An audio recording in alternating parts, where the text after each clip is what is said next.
शांति। 23 जनवरी 1974 की अव्यक्त मुरली।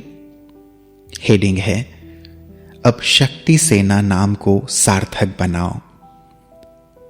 निर्बल आत्मा को शक्ति देने वाले शक्तिदाता, चढ़ती कला की ओर ले जाने वाले रूहानी पंडे और सब आधारों से निराधार बनाने वाले निराकार शिव बाबा शक्तियों के संगठन को संबोधित करते हुए बोले,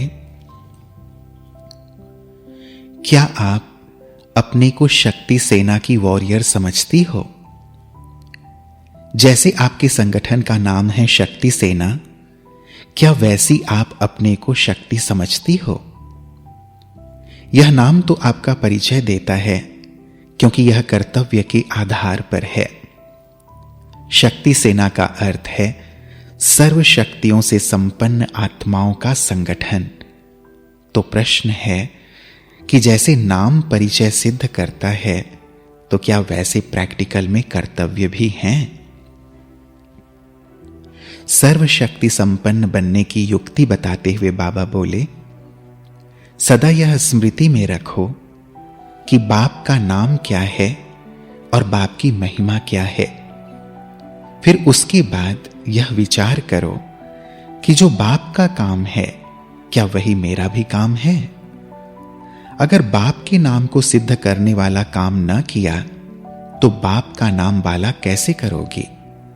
यह सोचो कि बाप की यह जो महिमा है कि वह सर्वशक्तिवान है, तो वैसा ही मेरा भी स्वरूप हो, क्योंकि बाप की महिमा के अनुसार ही तो अपना स्वरूप बनाना है।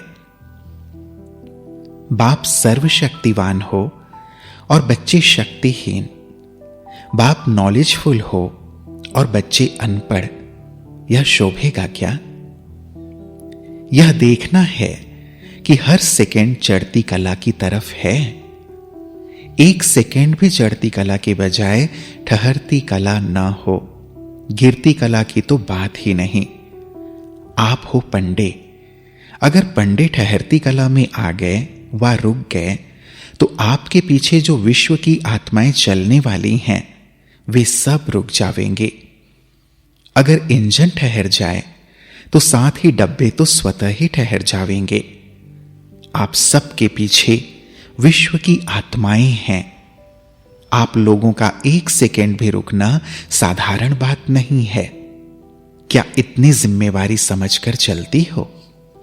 विशेष स्थान पर और विशेष स्थान के रूप में सबकी नजरों में होना, तो जब ड्रामानुसार विशेष स्थान पर विशेष पार्ट बजाने का चांस मिला है, तो अपने विशेष पार्ट को महत्व दे चलना चाहिए ना। अगर अपना महत्व न रखेंगे, तो अन्य भी आपका महत्व नहीं रखेंगे। इसलिए अब अपने पार्ट के महत्व को जानो।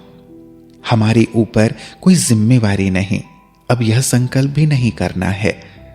आप लोगों को देखकर कोई सौदा करता है, तो सौदा कराने वाले आप हो ना। यह तो अंडरस्टूड है कि अगर स्थापना की तैयारी कम है, तो विनाश की तैयारी कैसे होगी? इन दोनों का आपस में कनेक्शन है ना।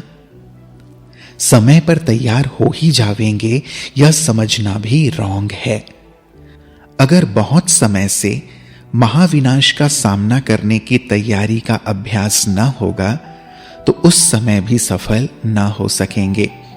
इसका बहुत समय से अभ्यास चाहिए, नहीं तो इतने वर्ष अभ्यास के क्यों दिए गए हैं?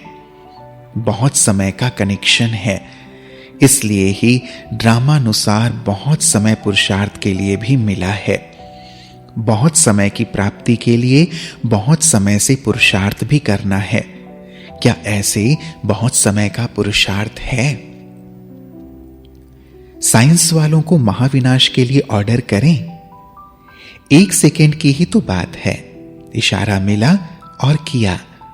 क्या ऐसे ही शक्ति सेना तैयार है? एक सेकेंड का इशारा है, सदा देही अभिमानी। अल्पकाल के लिए नहीं, सदा काल के लिए हो जाओ।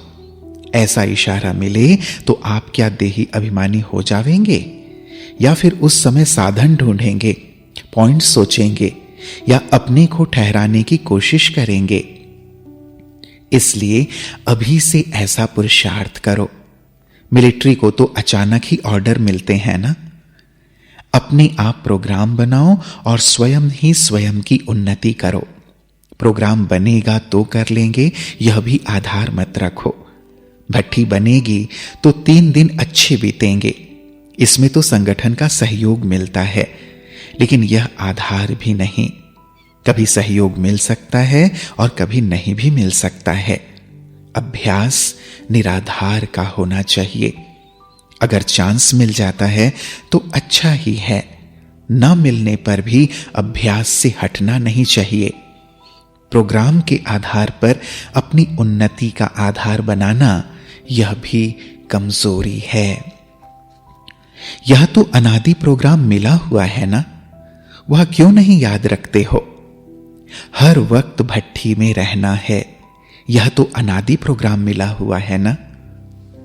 अच्छा, जैसा अपना नाम वैसा काम करने वाले, बाप का नाम बाला करने वाले, 1 सेकेंड में ऑर्डर मिलने पर तैयार हो जाने वाले और निराधार होकर पुरुषार्थ करने वाले रूहानी सेनानियों को बाप दादा का याद, प्यार और नमस्ते।